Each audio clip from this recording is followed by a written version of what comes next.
Very good morning everyone. क्या हाल है आप सभी के? I hope all are feeling fantastic. सब बढ़िया है। नेशनल इनकम खत्म कर चुके हैं। नेशनल इनकम के न्यूमेरिकल्स थोड़े रह गए हैं। आज हम स्टार्ट करने वाले हैं इनकम डिटर्मिनेशन एंड एम्प्लॉयमेंट। देखो, हमेशा हम किससे पढ़ रहे हैं? हम पढ़ रहे हैं अपने नोट से। हम हमेशा अपने नोट से पढ़ रहे हैं।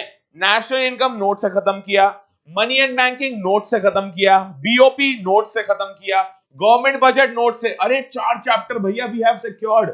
हमने कितने मार्क्स सिक्योर कर लिए भाई साहब? 28 मार्क्स हमने सिक्योर कर लिए हैं। अब इन 28 मार्क्स के बाद ये बहुत ही इंपॉर्टेंट चैप्टर आपके लिए होने वाला है, क्योंकि ये कितने मार्क्स का है? This whole chapter is of 12 marks. ये खत्म करने के बाद हमारी मैक्रो इकोनॉमिक्स बूम खत्म हो जाएगी। आपके पास इस पूरे के पूरे चैप्टर में ऑलमोस्ट 6 to 8 पार्ट्स होने वाले हैं, क्योंकि नेशनल इनकम में भी हमारे पास नेशनल इनकम याद है जब हम कैलकुलेट कर रहे थे तो उसके 8 पार्ट्स थे। नहीं देखे तो जाके एक बार जरूर देख के आओ। बहुत ही इंटेंसिव कॉम्प्रिहेंसिव नोट्स आपके लिए बना रखे हैं। एनसीईआरटी इसके बाद पढ़ने की जरूरत नहीं है, बुक उठाने की इसके बाद जरूरत नहीं है, कुछ भी करने की इसके लिए आपको बाद इसके बाद आपको जरूरत नहीं है। वीडियो देख जाओ, ये नोट्स पढ़ जाओ। अब भैया नोट्स कहां से डाउनलोड होंगे? नोट्स डाउनलोड होंगे लर्न करो द लाइव लर्निंग ऐप से। लिंक डिस्क्रिप्शन बॉक्स में आपको मिल जाएगा। हमारी एप्लीकेशन है, एंड्रॉइड एप्लीकेशन, आप जाके डाउनलोड कर सकते हो। ये सारे के सारे भैया बड़ी प्यार से, बड़ी मेहनत से आपके लिए नोट्स बना रखे हैं। बहुत ही सिस्टमैटिक नोट्स है। आपको आंसर कैसे लिख के आना है, एक भी डिटेल छोड़ नहीं रखी है। देखो, एनसीईआरटी से पढ़ना मुश्किल हो जाता है, गाइड बहुत ज्यादा है, तो इन दोनों का culmination NCERT plus guide, limited answer, limited word limit के अंदर हमने बना रखे हैं, और सारे के सारे डायग्राम्स इसमें पुट फोर्थ कर दिए हैं एक्सप्लेनेशन के हिसाब से, राइटिंग के हिसाब से, स्ट्रक्चर के हिसाब से। इससे बेटर नोट्स भैया कहीं नहीं है। हम नोट से ही पढ़ रहे हैं ताकि आपको पता रहे एट द एंड, अरे ये पढ़ना कहां है, भैया ने पढ़ा दिया समझ आ गया, पर लिख के क्या आना है? घबराओ मत, नोट्स पढ़ जाओ, यही लिख के आना है जो पढ़ाया जा रहा है। आई एम श्योर ये सारा का सारा समझ आ रहा होगा आपको। स्टार्ट करते हैं आज की क्लास से। पहले बात तो मैं इंट्रोडक्शन दे देता हूं कि इस पूरे चैप्टर को हमने 3 हिस्सों में डिवाइड कर रखा है। मैंने आपको नेशनल इनकम में भी ये बात बोली थी, आज भी ये बात बोल रहा हूं। Determination of income and employment को वी हैड डिवाइडेड इनटू 3 सब topics. Aggregate demand and related concepts is one topic. Income determination and multiplier, multiplier बहुत इंपॉर्टेंट है, आपका मोस्ट इंपॉर्टेंट है मल्टीप्लायर। और last excess demand and deficient demand. ये 3 सब topics को हम ऑलमोस्ट 6 to 8 पार्ट्स में कर रहे होंगे। आज हम स्टार्ट करने वाले हैं एग्रीगेट डिमांड। आप कहोगे ऐसे आपने सब टॉपिक्स क्यों डिवाइड कर रखे हैं? अरे आप सबके बेटर अंडरस्टैंडिंग के लिए। आप सब जब नोट्स पढ़ने जा रहे हो ना, तो आपको सेवेंथ चैप्टर के अलग नोट्स हैं, 8th के अलग है, 9th के अलग है, मतलब टॉपिक वाइज भी आपके पास नोट्स आ रहे होंगे। और ये तीनों टॉपिक मान के चलना बहुत इंपॉर्टेंट है। इनमें से कुछ कुछ टॉपिक्स आपको ज्यादा आसान लगेंगे, कुछ कुछ टॉपिक लगेगा यार ये तो बड़ा टेढ़ा है, समझ नहीं आ रहा। तो डिपेंड करता है कि आप किस लेवल का पढ़ाई चाह रहे हो, किस लेवल की तैयारी आपकी हो रही है। मेरी आपसे गुजारिश रहेगी इन तीनों टॉपिक्स को करके जाना ढंग से। लिंक डिस्क्रिप्शन बॉक्स में नोट्स इसके आउट हो चुके हैं, आपकी रेफरेंस के लिए हमने एप्लीकेशन में नोट्स ऑलरेडी डाल दिए हैं। स्टार्ट करते हैं हमारी क्लास के साथ। Let's start with today's class. आज हम पढ़ने वाले हैं एग्रीगेट डिमांड। बेसिकली क्या होता है? अरे ये वही चैप्टर है जिसमें एएसएडी अप्रोच लगती है, एसआई अप्रोच लगती है, सेविंग और इन्वेस्टमेंट अप्रोच लगती है। As aggregate supply, aggregate demand क्या होता है? हमेशा जब मैक्रो इकोनॉमिक्स पढ़ते हैं तो हम डिमांड सप्लाई के बारे में नहीं पढ़ते, हम पढ़ते हैं aggregate demand and aggregate supply. क्या ये बात बिल्कुल लेजिड है? क्या ये बात बिल्कुल जेन्युइन है? यस, ये बात बिल्कुल जेन्युइन है। ठीक है, सबसे पहले पढ़ते हैं मीनिंग। एग्रीगेट डिमांड का मीनिंग क्या है? It refers to the total value of final goods and services. वही total value of final goods and services which all the sectors of the economy are planning to buy at a given level of income during the period of one accounting year। अब देखो थोड़ी complex लगनी शुरू होगी, but घबराना मत। जब भी आप डेफिनेशन पढ़ते हो हमेशा तोड़ के पढ़ा करो। ये final value of goods and services है, total value of goods and services है, जो सारे सेक्टर्स ऑफ इकोनॉमी हमने पढ़े थे ना। कंजम्पशन, सॉरी हाउसहोल्ड सेक्टर हो गया, प्रोड्यूसर सेक्टर हो गया, गवर्नमेंट सेक्टर हो गया, और एक्सटर्नल सेक्टर हो गया जिसमें हमारे एक्सपोर्ट इंपोर्ट्स आते हैं।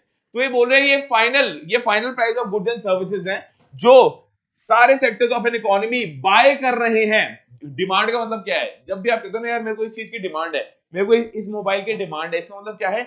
मैं ये खरीदना चाह रहा हूं, I am planning to buy at a given level of income. बहुत जरूरी पॉइंट है ये मत बोल देना एग्रीगेट डिमांड तो हाँ I want to, when the sectors of the economy want to buy, no, they want to buy at a given income level. मतलब मेरी इनकम क्या है और मेरी इनकम क्या है, उसके बाद मेरा ये फोन कितने का चार्ज करने वाला है, वो सब फैक्टर्स मेरे को एग्रीगेट डिमांड में ध्यान में रखने हैं। पता लगा मेरी इनकम है 5,000, ये फोन है 10,000 का, तो क्या मैं इसे अफोर्ड कर पाऊंगा? कर ही नहीं पाऊंगा। इसलिए एट अ गिवन इनकम लिखना बहुत ज्यादा रेलेवेंट हो जाता है। इसलिए रेलेवेंट भी हो जाता है क्योंकि यही चीज at a given level of income ही हमारा प्रैक्टिकल सेंस बनाता है। At a given level of income ही हमारा प्रैक्टिकल सेंस बनाता है during a period of one accounting year, during a period of one accounting year, ठीक है। In other words, AD aggregate demand is the expenditure. अरे demand का मतलब क्या होता है? तुम अपनी जेब से कुछ ना कुछ स्पेंड कर रहे हो। When you are planning to buy means you are spending, उसको क्या बोलते हैं? Expenditure. That different sectors of economy are willing to incur during a given period. इसकी मल्टीपल डेफिनेशन है। पहले हमने डेफिनेशन पढ़ी कि सारे value of goods and services जो सेक्टर्स ऑफ इकोनॉमी बाय करने का सोच रहा है, planning to buy at a given level of income during a period of one accounting year. समझ आ गई? In other words, AD aggregate demand क्या है? It is aggregate expenditure that different sectors of economy are willing to incur at a given period. I am sure ये definition आपको बिल्कुल crystal clear आ गई होगी। दो चार डेफिनेशन और दे रखी है, ये आपको खुद पढ़नी है। AD is the total expenditure that all households, firms, government and the rest of the world are planning to incur during a given period of time। बहुत ही प्यारा। इससे हमें पता लगता है सेक्टर्स ऑफ इकोनॉमी को थोड़ा बस इन्होंने एक्सपैंड कर दिया। पता है इस डेफिनेशन में, ये मान लो हमारी थर्ड डेफिनेशन है, ऑफिशियली थर्ड है, ये सेकंड थी, उससे पहले फर्स्ट थी। ये देख लो, ये फर्स्ट है हमारी डेफिनेशन, ये वाली एग्रीगेट डिमांड से लेके अकाउंटिंग पीरियड तक वन, इन अदर वर्ड से लेके यहां तक सेकंड, और ये हो गई थर्ड डेफिनेशन यहां से लेके यहां तक। अब रियलिस्टिकली बताऊं तो बस सेक्टर्स ऑफ इकोनॉमी को अगर एक्सपैंड कर दोगे तो क्या आ जाएगा? Household, firms, government and the rest of the world, खत्म। आर प्लानिंग टू इंकर, जो भी एक्सपेंडिचर ये चार सेक्टर प्लानिंग टू इंकर, दे आर प्लानिंग टू इंकर this much expenditure during a given year, उसको हम एग्रीगेट डिमांड बोलेंगे। ये एक फ्लो कॉन्सेप्ट है, क्योंकि ड्यूरिंग द ईयर की बात चल रही है। मैंने आपको हमेशा बताया है, जब भी मैक्रो इकोनॉमिक्स में आप कुछ भी चीज उठा रहे हो, it can be further divided into two concepts. या तो वो स्टॉक कॉन्सेप्ट होगा या वो फ्लो कॉन्सेप्ट होगा। स्टॉक फ्लो में आपको डिफरेंस पता होना चाहिए, right? As it is generally measured during an accounting period. पूरा का पूरा अकाउंटिंग पीरियड में कितना हमने एक्सपेंडिचर किया, कितनी हमारी एग्रीगेट डिमांड थी, उसको जब हम कल्मिनेट करते हैं, ऐड करते हैं, तो हमारे पास क्या आता है? Aggregate demand. इसलिए बोलते हैं ये एक फ्लो कॉन्सेप्ट है। ये एक पॉइंट पे कितना स्पेंड कर रहे हो उसको नहीं मेजर करता, ये पूरे साल, पूरे महीने, पूरे दिन कितना स्पेंड कर रहे हो उसको मेजर करता है। I am sure. अब यार एक बहुत बढ़िया चीज आती है यहाँ पे, aggregate demand versus market demand. ये पढ़ोगे तो समझ आ जाएगा। तुम कहोगे मार्केट डिमांड और एग्रीगेट डिमांड में क्या फर्क है? पहली बात तो एग्रीगेट डिमांड, एक बार रिवाइज करते हैं, मेरे साथ रिवाइज करो। Total value of goods and services है, जो हमारे सेक्टर्स ऑफ इकोनॉमी चार है, हाउसहोल्ड, फर्म्स, गवर्नमेंट और rest of the world. Rest of the world में मतलब एक्सपोर्ट और इंपोर्ट आता है। ये चार सेक्टर्स स्पेंड करने को हो रहे हैं, ये goods and services, total value of goods and services that these four sectors are willing to buy, are planning to buy at a given income level. ये तो हो गई हमारी एग्रीगेट डिमांड। पर ये मार्केट डिमांड क्या है? क्या मार्केट डिमांड एग्रीगेट डिमांड है या नहीं है? लेट्स सी क्या है। Aggregate demand is the total demand for all the goods and services in the entire economy. बहुत बढ़िया है। एक और नया हमारे पास पॉइंट आया कि ये तो टोटल डिमांड है for all the goods and services in an entire economy, हम इसको बोलते हैं aggregate demand. Market demand total demand for one commodity in the market है। इस फोन की मार्केट डिमांड कुछ अलग है। ये माइक है, बोया का माइक है, बहुत प्यारा माइक, आप लेना। बोया के माइक की मार्केट डिमांड कुछ अलग है। इन दोनों कमोडिटीज की मार्केट डिमांड सेपरेट है, बट जब इन दोनों की डिमांड को मिला दिया जाए तो हमारे पास बनती है एग्रीगेट डिमांड। यहां पे लिख रखा है ऑल गुड्स एंड सर्विसेज, यहां लिख रखा है one commodity in the market. तो बेसिकली एक ही डिफरेंस है। हम जब सारे गुड्स को मिला देते हैं, एग्रीगेट डिमांड। जब हम एक कमोडिटी की बात कर रहे हैं ना, market demand is always for one commodity, aggregate demand is always for multiple commodities. Aggregate demand is basically for all the commodities together. I am sure ये बात बिल्कुल समझ आ गई होगी, राइट?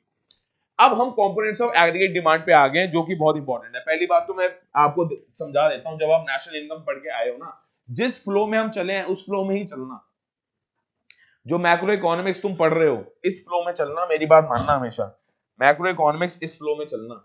सबसे पहला करना मनी एंड बैंकिंग, जल्दी जल्दी लिखते हैं इसको। सबसे पहला करना मनी एंड बैंकिंग, इसके बाद करना गवर्नमेंट बजट, जल्दी लिख रहे हैं। इसके बाद करना बीओपी, इसके बाद करना नेशनल इनकम,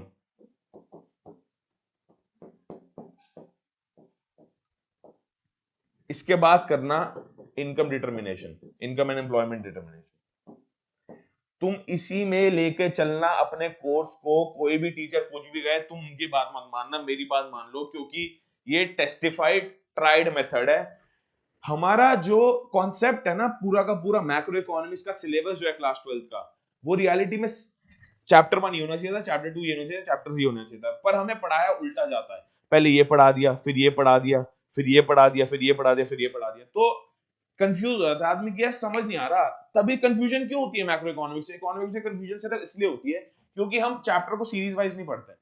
इस सीरीज में पढ़ना, नेशनल इनकम में हमने पढ़ा था एक्सपेंडिचर मेथड में C plus I plus G plus X minus M.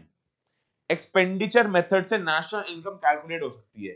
तो यार वो जो C plus I plus G plus X minus M है ना, वो ही हमारी एग्रीगेट डिमांड है। देखो अब तुम अगर नेशनल इनकम नहीं पढ़ा होता तुमने, तो तुम्हें इसके बारे में पता ही ना होता, C plus G plus I plus X minus M.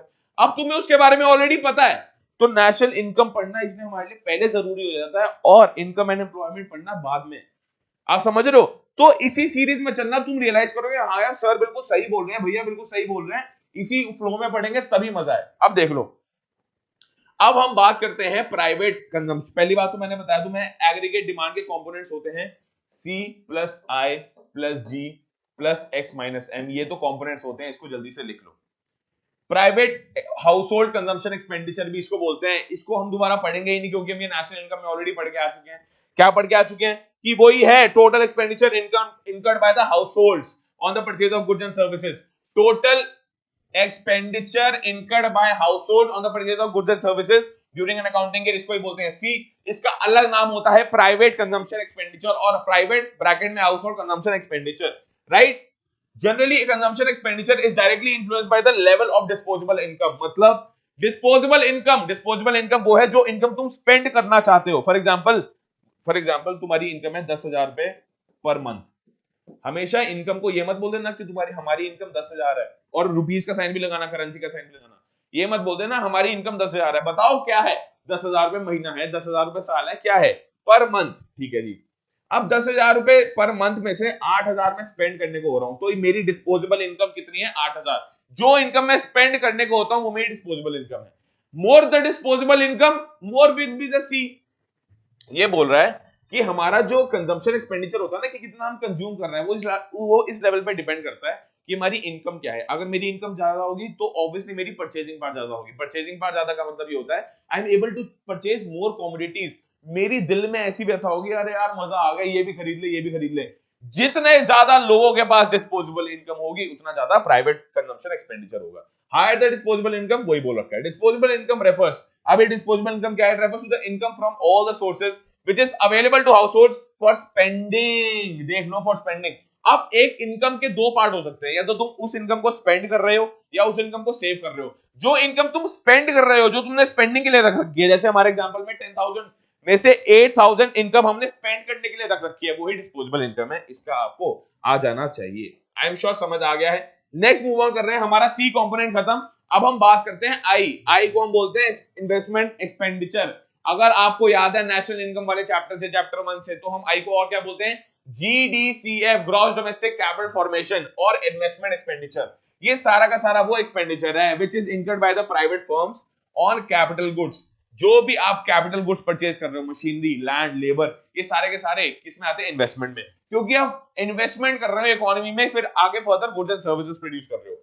It includes addition to the stock of physical capital. ये क्या है? अरे बेसिकली एडिशन हो रहा है कहां पे? स्टॉक ऑफ फिजिकल कैपिटल में। इसका मतलब क्या है? सर मशीनरी खरीदने में, एक मेरे पास बोया का माइक है, लेट्स से ये फिक्स एसेट है, मैं एक और बोया का माइक ले आता हूं, उसमें मैं क्या कर रहा हूं? इन्वेस्टमेंट कर रहा हूं। तो एक और मैं अगर बोया का माइक ले आया तो वो इसके फिजिकल स्टॉक में ऐड हो रहा है। Addition to the stock of the physical capital, ये मेरी फिजिकल कैपिटल है, इसमें अगर मैं एक और ले आता हूं तो वो एडिशन हो जाएगा। सिमिलर ये बात बोल रहा है। फॉर एग्जांपल मशीनरी में इन्वेस्टमेंट हो सकती है, equipment, building, change in inventory को भी इन्वेस्टमेंट बोल सकता है। फॉर एग्जांपल पहले तुम्हारे पास 10,000 बोया के माइक थे, तुम बोया के माइक सेल करने जा रहे हो, तुम्हारे पास 10,000 बोया के माइक थे, पर अब तुम्हारी दुकान में 20,000 बोया के माइक हो गए। तुमने कहा भैया डिमांड बहुत ज्यादा है, जल्दी से इन्वेस्टमेंट करो, तो तुम अपना पैसा ज्यादा इन्वेंट्री खरीदने में लगाते हो, तो चेंजेस इन्वेंट्री में भी आता है वो पॉइंट, राइट। सिंपलिसिटी के लिए it is assume that our study investment expenditure is autonomous and investment are, अब देख लो यार, जो हमने सी पढ़ा था वो तो डिस्पोजेबल इनकम के ऊपर डिपेंड करता है, और डिस्पोजेबल सॉरी जो हमने सी पढ़ा था वो डिस्पोजेबल इनकम के ऊपर डिपेंड करता है, ठीक है। इसका मतलब it can very, it varies, और ये मूव करता रहता है, कभी ये बढ़ता है कभी ये घटता है। बट सर आई, आई हमारे केस में ऑटोनॉमस है, मतलब वो कांस्टेंट रहता है। ऑटोनॉमस का मतलब इंडिपेंडेंट, ये किसी चीज के ऊपर डिपेंडेंट नहीं है हमारी, उसमें बेसिकली हमने ये बोल रखा है कि आई इज कांस्टेंट, हमारे पूरे के पूरे चैप्टर में आई हमेशा कांस्टेंट है। इन्वेस्टमेंट्स आर नॉट, बेसिकली बोल रखा है investments are not influenced by level of income. अगर हमारी इनकम बढ़ेगी तो हम इन्वेस्टमेंट नहीं बढ़ाएंगे, इन्वेस्टमेंट हमारी कांस्टेंट ही रहेगी। लेट्स से हम इन्वेस्टमेंट कर रहे हैं 40 रुपए, एक बिजनेस में हम इन्वेस्टमेंट कर रहे हैं 40, तो वो 40 की 40 ही है, लेवल ऑफ इनकम कुछ भी हो, उस बिजनेस का लेवल ऑफ इनकम कुछ भी हो, हमारी ऑटोनॉमस जो इन्वेस्टमेंट का कंपोनेंट है वो हमेशा ऑटोनॉमस है। इन शॉर्ट वो किसी लेवल ऑफ इनकम से इन्फ्लुएंस नहीं होता, पर सी होता है। और लास्ट, सेकंड लास्ट है फिर हमारा गवर्नमेंट एक्सपेंडिचर। अरे वो ही expenditure, it refers to the total expenditure incurred by the government और कंज्यूमर गुड्स एंड सर्विस और consumer goods and capital goods to satisfy the common needs of the economy. वो ही, फॉर एग्जांपल गवर्नमेंट तुम्हारे लिए park बना दिया, तो वो क्या है, गवर्नमेंट एक्सपेंडिचर है। गवर्नमेंट एक्सपेंडिचर करती है पब्लिक वेलफेयर के लिए, उनके लिए गुड्स बनाती है, कैपिटल गुड्स परचेज करती है ताकि वो गुड्स एंड सर्विसेज प्रोड्यूस कर पाए, और एट अ लोअर रेट और एट अ बिगर रेट, उससे फर्क नहीं पड़ता, वो फाइनली पब्लिक को बेच पाए। तो ये क्या है, it is doing all this to what, to satisfy the common needs of the economy. कुछ प्राइवेट सेक्टर्स, कुछ फॉर एग्जांपल आर्मी है, आर्मी प्राइवेट ओनर्स नहीं ओन कर सकते, तो वो गवर्नमेंट ओन करती है। कॉमन नीड, हमारी मेरी नीड क्या है यार, मेरी नीड है मेरा देश सेफ रहे, मेरी फैमिली सेफ रहे, मैं सेफ रहूं, मेरे को जान प्यारी है अपनी, तो उस केस में क्या है, गवर्नमेंट ये चीज हमारी ये नीड सेटिस्फाई कर रही है थ्रू आर्मी फंक्शन। आर्मी में वो मल्टीपल टैंक्स खरीद रही है, जेट खरीद रही है, वो क्या है, कैपिटल गुड्स है, उसको हम बोलते हैं government expenditure. Absolutely right. Government incurs expenditure as well as investment expenditure. अब देखो गवर्नमेंट दोनों कंजम्पशन एक्सपेंडिचर भी इनकर करती है, इन्वेस्टमेंट एक्सपेंडिचर भी इनकर करती है। कंजम्पशन एक्सपेंडिचर की बात करें तो वो क्या है, वो लॉ एंड ऑर्डर के ऊपर, एजुकेशन, हेल्थ, ट्रांसपोर्ट, डिफेंस, जब भी ऐसा इन सब सेक्टर्स के ऊपर स्पेंड कर रही है, for example law and order हो गया या आपका एजुकेशन सेक्टर हो गया, तो उस केस में, या गवर्नमेंट स्कूल्स हो गए, आपके ट्रांसपोर्टेशन हो गया, डिफेंस सिस्टम हो गया, उस केस में हम बोलेंगे कि यार ये तो गवर्नमेंट का कंजम्पशन एक्सपेंडिचर है। पर ये आपके न्यूमेरिकल बेस पे नहीं आएगा, पर हम स्टिल इसको डिटेल में पढ़ रहे हैं। और इन्वेस्टमेंट एक्सपेंडिचर तब कहेगा जब हम कंस्ट्रक्शन ऑफ हाईवेज कर रहे हैं, रोड्स बना रहे हैं, बेसिकली पावर प्लांट्स बना रहे हैं। मोस्टली क्या होता है, ये होता है कैपिटल नेचर का, मोस्टली इन्वेस्टमेंट एक्सपेंडिचर होता है कैपिटल नेचर का। आई एम श्योर बात समझ आ गई होगी। और लास्ट कंपोनेंट पे आज हम आ गए हैं, वो है नेट एक्सपोर्ट्स। बताया ना, सी प्लस जी प्लस आई पढ़ लिया हमने, consumption, government expenditure, investment expenditure. अब एक्स माइनस एम भी तो है, समझते हैं एक्स माइनस एम क्या है, समझते हैं एक्स माइनस एम क्या है। Export indicates demand of goods produce with in domestic. अब इसमें एक्सपोर्ट्स की डेफिनेशन दे दी। अरे एक्सपोर्ट क्या है, जो तुम चीजें डोमेस्टिक कंट्री में बना के बाहर बेच रहे हो। Demand for goods produce with in the domestic country of a domestic territory of a country by the rest of the world. Rest of the world domestic country में जो गुड्स प्रोड्यूस हुए हैं उनकी डिमांड कर रहे हैं। Similarly imports के बारे में भी वही कर दी। अरे ये क्या है, ये demand from the domestic territory है, demand from the domestic country from the rest of the world. जो रेस्ट ऑफ द वर्ल्ड में गुड्स प्रोड्यूस हो रहे हैं उनकी डिमांड है डोमेस्टिक कंट्री में, इसको बोलते हैं इंपोर्ट।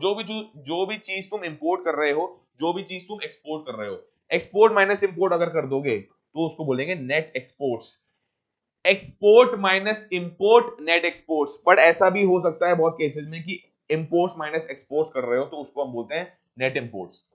ये आपको कंफ्यूज करने के लिए आपके पास ये क्वेश्चन आ सकता है और आएगा। एक्स माइनस एम हमेशा देख लो, एक्स माइनस एम क्या होता है, net exports. X minus M net exports M minus X net imports. I am sure बात बिल्कुल क्रिस्टल क्लियर है, समझ आ गया जी, चंगा, सब बढ़िया, सब मस्त। चलो जी मूव ऑन कर रहे हैं, मूव ऑन हम कर रहे हैं आगे।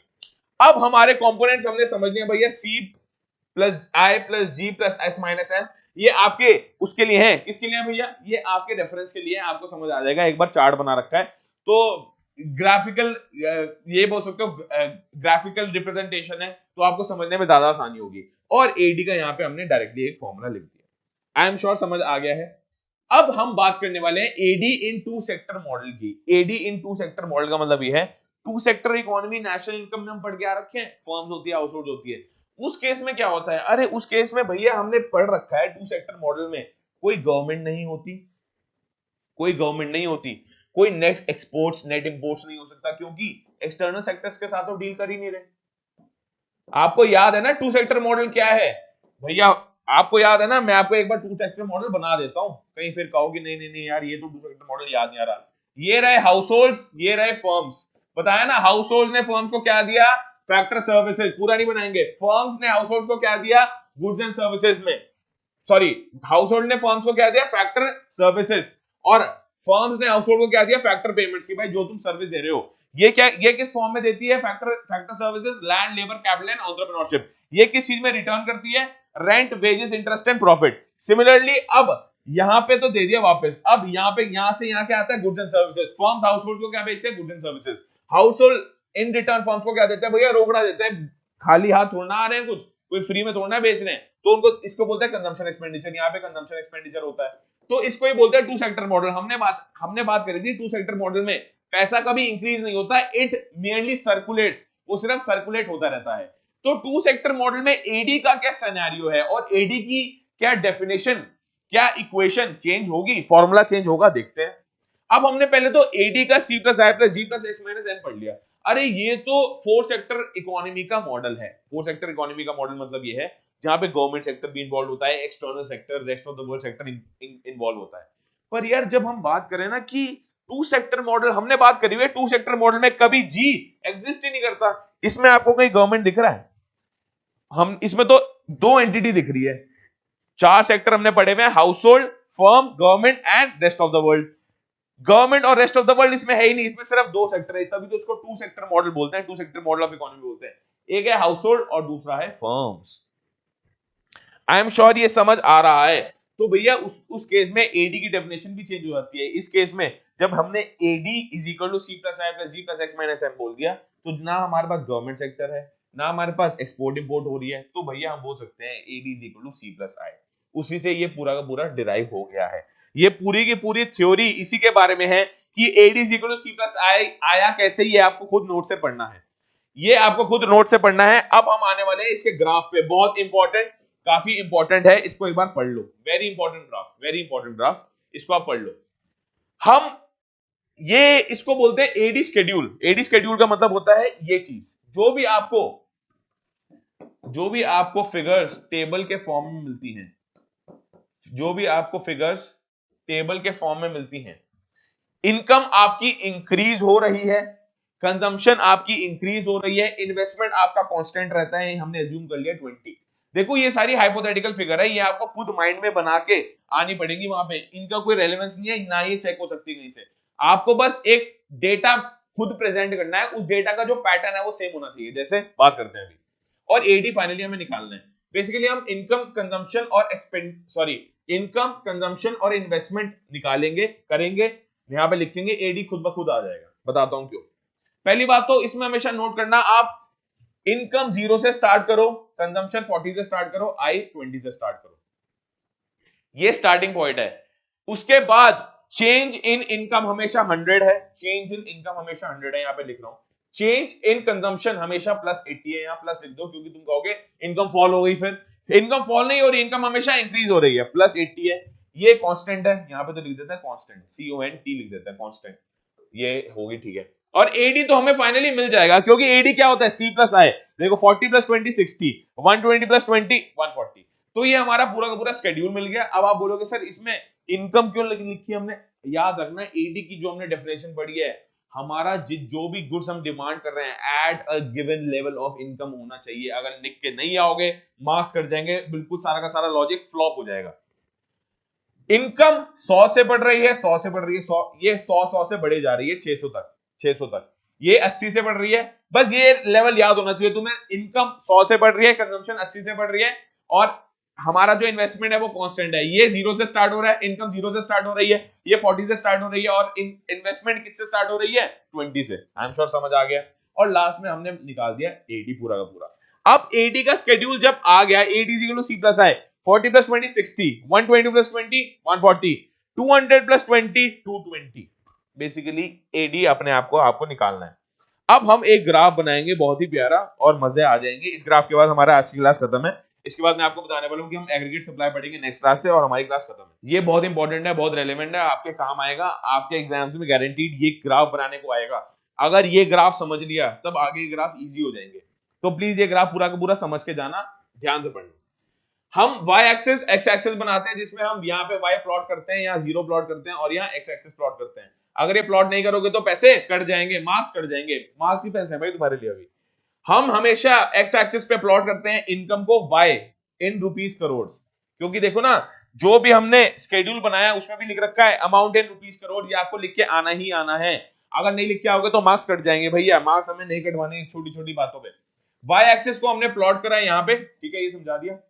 सिमिलरली x एक्सिस पे, सॉरी x एक्सिस पे हमने प्लॉट किया y को इन रुपीस करोड़, y एक्सिस पे हमने प्लॉट किया AD मतलब expenditure in rupees crore, AD पूरा का पूरा हमने y एक्सिस पे प्लॉट कर दिया। अब हम शुरू हुए भैया, ये वाली लाइन तो आप समझ गए होंगे, ये वाली लाइन है ऑटोनॉमस इन्वेस्टमेंट। ये देखो I, ये है I की लाइन, जीरो लेवल ये है, I ये है। फिर हम क्या देखते हैं सर, हमें तो सी से मतलब है ना, हमारे पास देखो क्या है यहाँ पे, हमारे पास इनकम आ गई, इनकम हमारी इंक्रीज होती जा रही है। इनकम जैसी जैसी इंक्रीज हो रही है, मैं मैप के हिसाब से बता रहा हूं, इनकम हमारी जैसे जैसे इंक्रीज हो रही है, इसका मतलब हमारी इन्वेस्टमेंट तो कांस्टेंट है। यस, हमने वो बता दिया कि इन्वेस्टमेंट तो हमारी कांस्टेंट है। देखो इन्वेस्टमेंट हमारी कांस्टेंट है, एक सेकेंड, इन्वेस्टमेंट हमारी कांस्टेंट है। ये जो पूरी लाइन जा रही है ना ऐसे, इन्वेस्टमेंट हमारी कांस्टेंट है। सी हमारा बढ़ रहा है, मतलब सी शुरुआत कहां से हुई? 40 से, 0 से स्टार्ट नहीं हुई। सी की शुरुआत 40 से स्टार्ट हुई है, आई की शुरुआत 20 से स्टार्ट हुई है। 20 हमने मान लिया यहां है, 40 हमने मान लिया यहां है। तो सी हमने ऐसे बनाना शुरू कर दिया कि हाँ भाई सी भी बढ़ रहा है। अब इसमें अच्छी बात यह है, आपको कभी भी एग्जाम में ये सब प्लॉट करके नहीं आना, 120 200 ये सब प्लॉट करके नहीं आना, आपको बस ट्रेंड दिखाना है कि वो क्या शेप ले रहा है। जैसे इन्वेस्टमेंट जो है it is parallel to X axis, क्योंकि ये कांस्टेंट है, लेवल ऑफ इनकम तो बढ़ रहा है बट हमारी जो इन्वेस्टमेंट है वो तो कांस्टेंट है ना, इसलिए it is parallel to X axis. Similarly C, level of income जब बढ़ रहा है, देखो एक्स एक्सिस पे अगर मैं राइट तरफ मूव करूंगा, एक्स एक्सिस पे अगर मैं राइट की तरफ मूव करूंगा, मतलब यहां से यहां जाऊंगा, इसका मतलब मेरा कंजम्पशन बढ़ रहा है। देखो ये ना कंजम्पशन, तो कंजम्पशन हमारा ऐसे बढ़ रहा है, टंग टंग टंग टंग टंग टंग। अब ये रहा आई, ये रहा सी। जब मैं सी प्लस आई करता हूं क्या आता है? हमारा आ जाता है एडी। ये हमारी एडी की लाइन है, ये हमारी एडी की लाइन है। आप कहोगे वाई एक्सिस पे एडी क्यों लिखा? वाई एक्सिस पे एडी से लिखा because AD is equal to C plus I. Y axis पे एडी इसलिए लिखा because AD is equal to C plus I. I की भी लाइन यहां से शुरू हो रही है, सी की भी लाइन यहां से शुरू हो रही है, इससे लिखा हुआ है भैया यहाँ पे, ये तो यहां से शुरू हो रही है। आप समझ रहे हो? C plus I is equal to AD, AD is equal to C plus I. हमारा पूरा का पूरा ग्राफ बन के आ गया है। ये ग्राफ आपको नोट करना है। बहुत लोग कहते नहीं समझ नहीं आया, रट लेना, इसका कोई लॉजिक नहीं है, इतना इन डेप्थ लॉजिक नहीं है। मैंने शेड्यूल का लॉजिक बता दिया, इस पूरे के पूरे ग्राफ का जितना मैक्सिमम लॉजिक हो सकता था मैंने आपको बता दिया। नेक्स्ट क्लास में, आज हमारा एडी टॉपिक खत्म होता है, नेक्स्ट क्लास में we are going to study about aggregate supply. बहुत ही प्यारा, बहुत ही अमेजिंग टॉपिक है। देखो एक बहुत बड़ा ग्राफ पढ़ाऊंगा तुम्हें और तुम्हें समझ आएगा कि यार क्यों फैक्टर पेमेंट या क्यों national income is equal to aggregate supply होती है। हमेशा याद रखना aggregate supply is equal to national income. बताऊंगा क्यों, वो करेंगे हम नेक्स्ट क्लास में, बहुत मजा आएगा। नेक्स्ट क्लास जरूर ज्वाइन करना, पार्ट 2 हम स्टार्ट कर रहे होंगे बड़ी जल्दी। Thank you so much everyone for joining in. Part 1 national income and related aggregates यही खत्म होता है। आप आए, बहुत अच्छा लगा। अगर आप चैनल पे नए हो सब्सक्राइब जरूर करो। एप्लीकेशन पे कोर्स परचेज नहीं किया तो जल्दी से जल्दी जाके कर लो, ये नोट्स डाउनलोड कर लो। पार्ट 1 एंड जेड दुनिया के best notes for macro economics are available on learn करो the live learning app. It's our own in house application. Class 12 के दुनिया के बेस्ट नोट्स आपको वहां पे मिल जाएंगे, सारे के सारे क्लासेस नोटिफिकेशन वहां पे आपको मिल जाएंगी। क्लास 12 वालों के लिए comprehensive material, comprehensive live quizzes भी वहां पे आपको अवेलेबल होंगे। फ्री क्विज़ेस भी है, पेड क्विज़ेस भी है, आपकी जो मन की इच्छा। फ्री क्विज़ेस देके देखो, क्या पता आपको मजा आ जाए, हाँ यार ये तो सॉलिड है, मेरे को करना ही करना है, तो आप क्विज़ेस भी परचेज कर सकते हो। Similarly all video lectures are one place. हमने नेशनल इनकम के 8 पार्ट्स करे, तो 8 के 8 पार्ट्स हमारी लर्न करो द लाइव लर्निंग ऐप पे हैं। हमने यहाँ इनकम डिटरमिनेशन स्टार्ट किया है, तो भैया पार्ट 1 आज डल जाएगा एप्लीकेशन पे। आप बोर्ड्स के लिए जब प्रिपेयर कर रहे हो यूट्यूब पे मत आना, डिस्ट्रैक्ट हो जाओगे, मेरा मानना है। आप प्लीज एप्लीकेशन डाउनलोड करना। A to Z macro economics का material, A to Z Indian economics का मटेरियल आपको वहां मिल जाएगा। बिजनेस स्टडीज फॉर क्लास 12 भी शुरू हो चुकी है। बिजनेस स्टडीज पे हमने फाइनेंशियल मार्केट खत्म कर लिया है and we are going to start with marketing, book 2 का जो मार्केटिंग चैप्टर है।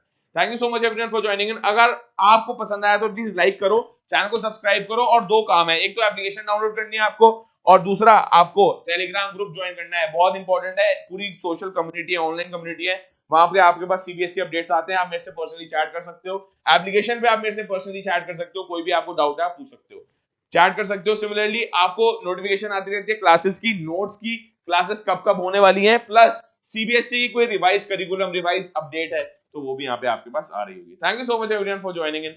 जल्दी मुलाकात होगी। Have a great day. Bye bye.